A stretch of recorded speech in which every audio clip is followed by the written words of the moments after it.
नमस्कार साथियों, T4 teacher के यूट्यूब चैनल पर आप सभी का हार्दिक स्वागत है। आज के इस वीडियो में हम सामान्य हिंदी जो कि शिक्षक भर्ती परीक्षा 2024, इस वीडियो में हम सामान्य हिंदी के 15 महत्वपूर्ण परीक्षा में आए हुए सिलेक्टेड प्रश्नों को हल करेंगे और यह आज का वीडियो नंबर 22वां है।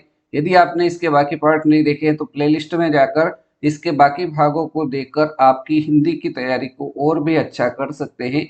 यह वीडियो सीटेट परीक्षा, शिक्षक भर्ती वर्ग 2 और वर्ग 3 के लिए महत्वपूर्ण है और यह वीडियो आपको कैसा लग रहा है ये आप कमेंट के माध्यम से भी बता सकते हैं। तो चलिए आज के इस वीडियो को शुरू करते हैं। पहले प्रश्न की ओर बढ़ते हैं।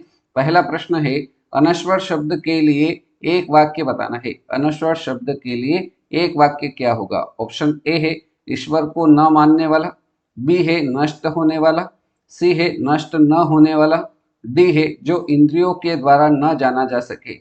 तो अनश्वर शब्द के लिए एक वाक्य क्या हो जाएगा? नष्ट न होने वाला। नष्ट न होने वाला इसको एक शब्द में कहते हैं अनश्वर। अगर आपसे पूछा जाए कि ईश्वर को न मानने वाला, ईश्वर को न मानने वाला इसके लिए एक शब्द क्या होगा? तो ईश्वर को न मानने वाला उसके लिए एक शब्द नास्तिक होता है। ईश्वर को न मानने वाला उसके लिए एक शब्द क्या रहेगा? नास्तिक रहेगा। अगर आपसे पूछा जाए नष्ट होने वाला, नष्ट होने वाला उसके लिए एक शब्द क्या होगा? तो नष्ट होने वाला उसके लिए शब्द हो जाएगा नश्वर। नष्ट होने वाला उसके लिए एक शब्द क्या रहेगा? नश्वर रहेगा। जो इंद्रियों के द्वारा न जाना जा सके उसके लिए एक शब्द क्या होता है? तो जो इंद्रियों के द्वारा न जाना जा सके उसके लिए शब्द होगा अगोचर। क्या शब्द हो जाएगा? अगोचर हो जाएगा। ठीक है, तो इस प्रकार से आपको ये डिटेल भी पता होना चाहिए। चलिए दूसरे प्रश्न की ओर बढ़ते हैं। प्रश्न संख्या 2 दे रखा है, प्राक्तन। प्राक्तन शब्द में उपसर्ग एवं मूल शब्द का सही विकल्प, मतलब इस शब्द में उपसर्ग और मूल शब्द क्या है वो हमको बताना है। प्राकधन तन, बी ऑप्शन है प्राधन तन, सी है प्रधन तन, डी है प्राकधन कतन। तो प्राकतन शब्द में उपसर्ग जो है वो प्राक है, तो प्राक आपको यहाँ दिख रहा है, और मूल शब्द तन है। तन शब्द मूल शब्द में प्राक उपसर्ग लगा हुआ है, तो ये बना है प्राकतन। तो राइट आंसर आपका ऑप्शन नंबर ए के साथ रहेगा। ठीक है, चलिए अगले प्रश्न की ओर बढ़ते हैं। प्रश्न संख्या 3, विसर्ग संधि का उदाहरण बताना है। प्रश्न क्या कह रहा है? विसर्ग संधि का उदाहरण है विस्मरण, बी ऑप्शन दे रखा है अतएव, सी है उच्चारण, डी है विसर्ग। तो इन चारों विकल्प में से विसर्ग संधि का उदाहरण कौन सा हो जाएगा? तो अतएव शब्द जो है ये आपका विसर्ग संधि का उदाहरण है, क्योंकि इसका यदि अपन विच्छेद देखेंगे तो ये होगा अतः, अतः धन एव, अतः धन एव बराबर क्या हो जाएगा? अतएव हो जाएगा। और यहाँ पर विसर्ग लगा हुआ है इसलिए इसमें संधि कौन सी हो जाएगी? विसर्ग संधि हो जाएगी, और हमको विसर्ग संधि का उदाहरण बताना था, तो बी ऑप्शन इस प्रश्न का सही उत्तर रहेगा। प्रश्न संख्या 4, प्रश्न नंबर 4 है, प्रत्येक पाठ के प्रारंभ में होना चाहिए। प्रत्येक पाठ के प्रारंभ में क्या होना चाहिए? अभ्यास होना चाहिए, परिशिष्ट होना चाहिए, पाठ का सार होना चाहिए, या फिर प्रस्तावना होनी चाहिए। तो प्रत्येक पाठ के प्रारंभ में प्रस्तावना होनी चाहिए। सही जवाब आपका ऑप्शन नंबर डी रहेगा। ठीक है, चलिए आगे बढ़ते हैं। प्रश्न संख्या 5, प्रश्न नंबर 5 में हमसे बताना है कि इंद्र के पर्यायवाची शब्दों का समूह, इंद्र के पर्यायवाची शब्दों का समूह कौन सा सही है?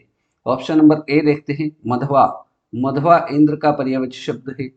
अगला शब्द दे रखा है पुरंदर, पुरंदर भी इंद्र का पर्यायवाची शब्द है।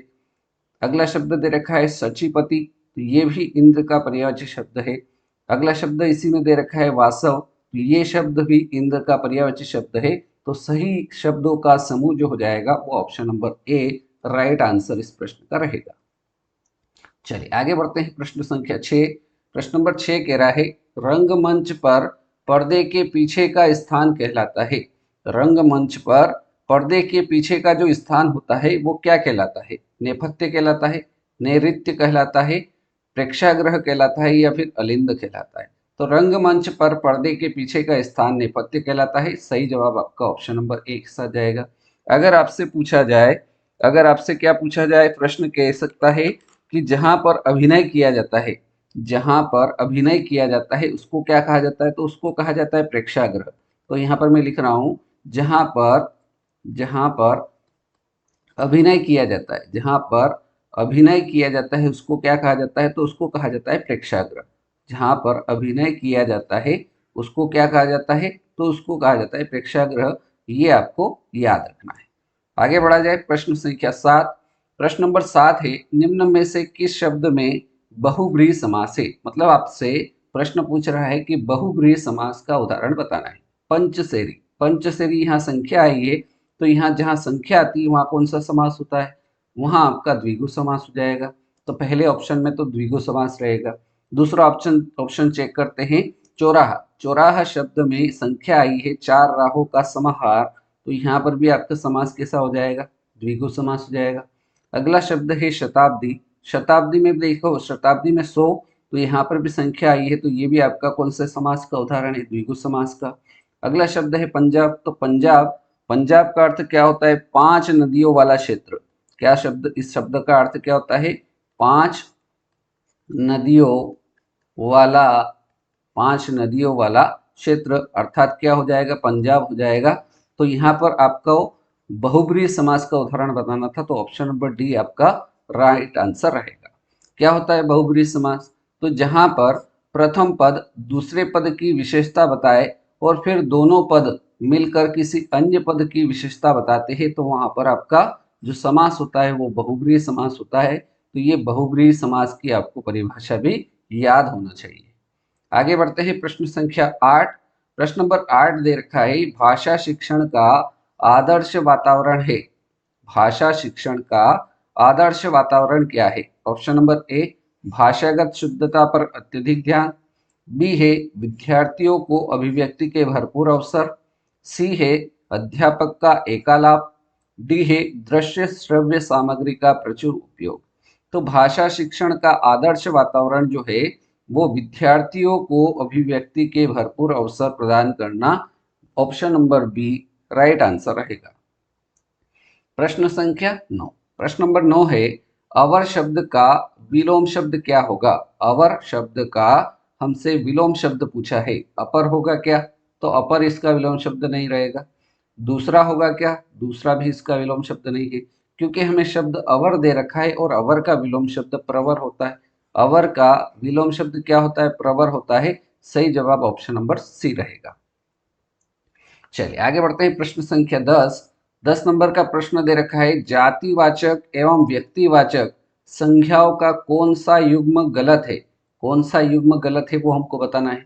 तो पहला ऑप्शन चेक करते हैं, नगर, जयपुर। तो नगर देखिए जातिवाचक है और जयपुर व्यक्तिवाचक, क्योंकि नगर का नाम है जयपुर। बी ऑप्शन चेक करते हैं, कुत्ता और पिल्ला। कुत्ता जाति है और पिल्ला, पिल्ला भी देखो ये जातिवाचक है, तो हमसे गलत युग्म पूछा था, तो यहाँ पर सही उत्तर ऑप्शन नंबर बी के साथ रहेगा। सी ऑप्शन भी चेक कर लीजिए, पर्वत, पर्वत के अंदर सारे आ रहे हैं, मतलब ये जाति है, और हिमालय नाम है इसलिए व्यक्तिवाचक हो जाएगा। डी ऑप्शन में स्त्री, स्त्री आपका जातिवाचक है और श्वेता ये आपका व्यक्तिवाचक है। तो हमको जातिवाचक एवं व्यक्तिवाचक संज्ञाओं का कौन सा युग्म गलत है ये हमको बताना था, तो बी ऑप्शन कुत्ता और पिल्ला इसका right answer option number B के साथ रहेगा। अगला प्रश्न, प्रश्न संख्या 11। प्रताप को प्रताप, प्रताप को प्रताप उच्चारण करना कौन से प्रकार के अशुद्ध उच्चारण का भेद है। कोई व्यक्ति या लड़का प्रताप को प्रताप का उच्चारण करता है, तो यह कौन से प्रकार के अशुद्ध उच्चारण का भेद है ये हमको बताना है। स्वरालाप है, स्वरागम है, आगम है, या इनमें से कोई नहीं। तो कोई व्यक्ति अगर प्रताप को प्रताप उच्चारण कर रहा है, तो ये उच्चारण का भेद जो हो जाएगा ये स्वरालाप हो जाएगा। ऑप्शन नंबर ए इसका राइट आंसर रहेगा। Next question, question number 12। प्रश्न संख्या 12 है, वर्तनी की दृष्टि से अशुद्ध शब्द बताना है। वर्तनी की दृष्टि से आपसे अशुद्ध शब्द पूछा है। अकिंचन ये वर्तनी की दृष्टि से शुद्ध शब्द है। वाल्मीकि ये वर्तनी की दृष्टि से शुद्ध शब्द है। सदुपदेश ये भी आपका वर्तनी की दृष्टि से शुद्ध शब्द है। डी ऑप्शन में दे रखा है तदोपरांत, ये आपका वर्तनी की दृष्टि से अशुद्ध शब्द है। वर्तनी की दृष्टि से शुद्ध शब्द जो होता है वो क्या होता है, तदुपरांत होता है। तदुपरांत ये शब्द वर्तनी की दृष्टि से शुद्ध शब्द होता है। तो हमारा right answer option number D के साथ रहेगा। प्रश्न संख्या 13। प्रश्न नंबर 13 है, भाषा संरचना में अपेक्षित भाषा के प्रमुख अंग होते हैं? भाषा संरचना में अपेक्षित भाषा के प्रमुख अंग कितने होते हैं ये आपको बताना है। 1 होते हैं, 2 होते हैं, 3 होते हैं या फिर 4 होते हैं। तो भाषा संरचना में अपेक्षित भाषा के प्रमुख अंग 2 होते हैं। सही जवाब आपका ऑप्शन नंबर बी के साथ रहेगा। अब वो 2 प्रकार कौन से होते हैं, 2 अंग कौन कौन से होते हैं? तो पहला होता है लिखित, पहला भाग कौन सा होता है? भेद लिखित होता है। और दूसरा जो होता है वो मौखिक होता है। दूसरा कौन सा होता है? मौखिक होता है। पहला लिखित और दूसरा मौखिक। प्रश्न संख्या 14। प्रश्न नंबर 14 है स्त्री पुरुष। स्त्री पुरुष में प्रयुक्त समास कौन सा है ये आपको बताना है। कर्मधारय है, अव्ययीभाव समास है, द्वंद्व समास है या द्विगु समास है। तो हमें जो शब्द दे रखा है वो है स्त्री पुरुष। तो यहाँ पर देखिए स्त्री और पुरुष, तो यहाँ पर दोनों पद प्रधान होते हैं। जहां पर दोनों पद प्रधान होते हैं वहां पर आपका द्वंद्व समास होता है। तो यहाँ स्त्री पुरुष दोनों पद प्रधान है। तो आपसे डायरेक्ट भी प्रश्न पूछा जा सकता है कि जिस समास में दोनों पद प्रधान हो, जिस पद में क्या हो, जिस शब्द में दोनों पद प्रधान हो वहां पर कौन सा समास? तो आपको बताना है द्वंद्व समास। दोनों पद प्रधान हो वहां पर कौन सा समास? तो वहां पर द्वंद्व समास। ये आपको याद रखना है। आगे बढ़ते हैं प्रश्न संख्या 15 और आज के इस वीडियो का हमारा अंतिम प्रश्न है प्रश्न संख्या 15। वाक्यांश के लिए कौन सा शब्द अशुद्ध है? यहाँ पर 4 ऑप्शन दे रखे हैं। पहले ऑप्शन को चेक करते हैं।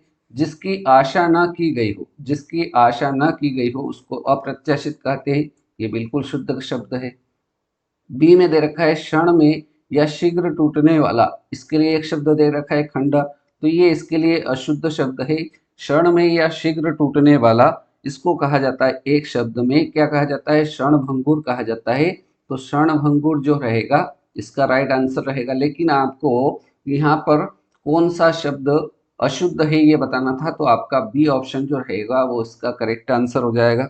तो क्षण में या शीघ्र टूटने वाला, इसके लिए एक शब्द क्या होता है? क्षण भंगुर होता है। ये आपको याद रखना है। सी में देख लेते हैं क्या ऑप्शन दे रखा है। जिसे जाना ना जा सके उसको अज्ञेय कहा जाता है। सही है। डी ऑप्शन में है दोपहर के पहले का समय, इसको पूर्वाह्न कहते हैं। Right answer. तो हमसे वाक्यांश के लिए कौन सा शब्द अशुद्ध है? तो बी ऑप्शन आपका अशुद्ध शब्द रहेगा। तो प्रश्न संख्या 15 का जो सही जवाब रहेगा वो ऑप्शन नंबर बी के साथ जाएगा। ठीक है। तो इस प्रकार से आज के इस वीडियो में हमने शिक्षक भर्ती हिंदी, इस वीडियो में हमने हिंदी के 15 महत्वपूर्ण प्रश्नों को हल किया। इस प्रकार से ये क्लास हमारी प्रतिदिन सुबह 9 बजे आती है। इसमें हम हिंदी के 15 परीक्षा में आए हुए महत्वपूर्ण प्रश्नों को हल करते हैं। एक वीडियो हमारा शाम को भी प्रतिदिन आता है जो कि गणित प्रैक्टिस क्लास, जिसमें हम शाम को प्रतिदिन 7 बजे गणित के 11 महत्वपूर्ण सवालों को प्रतिदिन हल करते हैं। यदि आप इन दोनों वीडियो को प्राप्त करना चाहते हैं तो आप हमारे व्हाट्सएप ग्रुप से भी जुड़ सकते हैं। 8827302459 इस नंबर पर आप मैसेज कर सकते हैं या वीडियो के डिस्क्रिप्शन में आपको लिंक दे रखी है ग्रुप की, वहां से भी आप ग्रुप को ज्वाइन कर सकते हैं। उम्मीद करता हूँ ये सारी बात आपको समझ में आई होगी। आपने वीडियो को पूरा देखा उसके लिए बहुत बहुत धन्यवाद। वीडियो अच्छा लगा हो तो वीडियो को लाइक कर देना, शेयर कर देना अपने दोस्तों के साथ। और आपको वीडियो कैसे लगा ये आपको कमेंट करके बताना है, ताकि आने वाले वीडियो में अगर आप अच्छी तैयारी करना चाहते हैं तो और भी अच्छा मटेरियल मैं आपके लिए ला सकूं। तो आज के इस वीडियो में इतना ही और चैनल को सब्सक्राइब अवश्य कर लेना ताकि नया वीडियो आपको मिल सके। तो अगले वीडियो में मिलते हैं नए प्रश्नों के साथ। तब तक के लिए जय हिंद, जय भारत, धन्यवाद।